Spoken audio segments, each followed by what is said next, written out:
sebagai poros maritim Can you be dunia. my lover up until the very Yang end? pertama, latar belakang. Sebagai negara kepulauan terbesar di dunia, Indonesia memiliki potensi kemaritiman yang sangat besar, lebih dari itu dengan lokasi di antara dua benua Asia dan Australia dan dua samudra Pasifik dan Hindia, sehingga menjadi Indonesia pada titik strategis persilangan alur lalu lintas laut yang menghubungkan benua timur dan barat. Dari sekitar 90% perdagangan global yang diangkut melalui laut, 40% diantaranya melewati perairan Indonesia.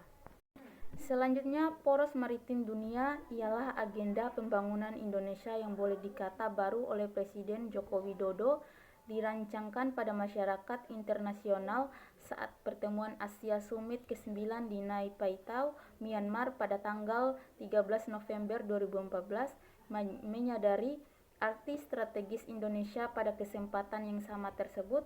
Presiden Joko Widodo memaparkan 5 pilar sebagai upaya untuk mewujudkan poros maritim di dunia itu.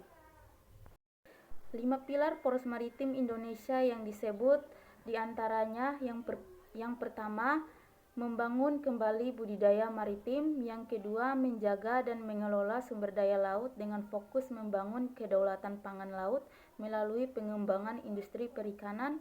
Yang ketiga, mengembangkan infrastruktur dan koneksivitas maritim dengan membangun laut depth port, logistik, industri perkapalan, dan pariwisata maritim.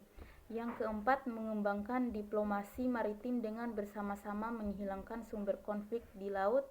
Dan yang kelima, membangun kekuatan pertahanan maritim. Selanjutnya, batas wilayah Indonesia. Posisi strategis Indonesia sebagai poros maritim dunia geografis. Indonesia sendiri dibatasi oleh berbagai negara dan juga lautan. Berikut batas-batas wilayah Indonesia. Batas darat, Indonesia berbatasan dengan 3 negara yaitu Malaysia, Papua Nugini, dan Timur Leste. Batas laut, Indonesia berbatasan dengan 10 negara yaitu India, Thailand, Singapura, Vietnam, Filipina, Papua Nugini, Palau, Timur Leste, dan Australia. Selanjutnya, karakteristik wilayah daratan Indonesia. Wilayah daratan Indonesia dibagi menjadi 3 yaitu yang pertama, wilayah dataran tinggi, lebih dari 400 meter di atas permukaan laut sehingga lebih sejuk dan cocok untuk perkebunan. Yang kedua, wilayah dataran rendah, diantaranya lebih datar, topografinya tidak terlalu miring, kurang lebih 100 meter, sehingga cocok untuk kegiatan perdagangan, industri, dan peternakan. Biasanya sebagian besar penduduk di Indonesia tinggal di dataran rendah. Yang ketiga, bukit dan gunung. Negara Indonesia berada pada wilayah cincin api atau Ring of Fire, di mana Indonesia berada pada pertemuan dua sirkum api yaitu Sirkum Mediterania dan Sirkum Pasifik. Selanjutnya, tujuan dari poros maritim dunia bagi Indonesia. Maritim dunia bertujuan menjadikan Indonesia sebagai negara maritim yang besar, kuat, dan makmur melalui pengembalian identitas Indonesia sebagai bangsa maritim, pengamanan kepentingan dan keamanan maritim, memperdayakan potensi maritim untuk mewujudkan pemerataan ekonomi Indonesia.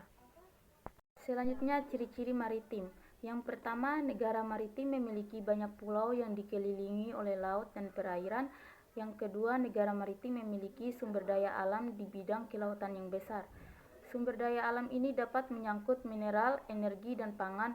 Negara maritim sebagian besar masyarakatnya adalah nelayan. Dan yang terakhir adalah kesimpulan Indonesia sebagai negara maritim.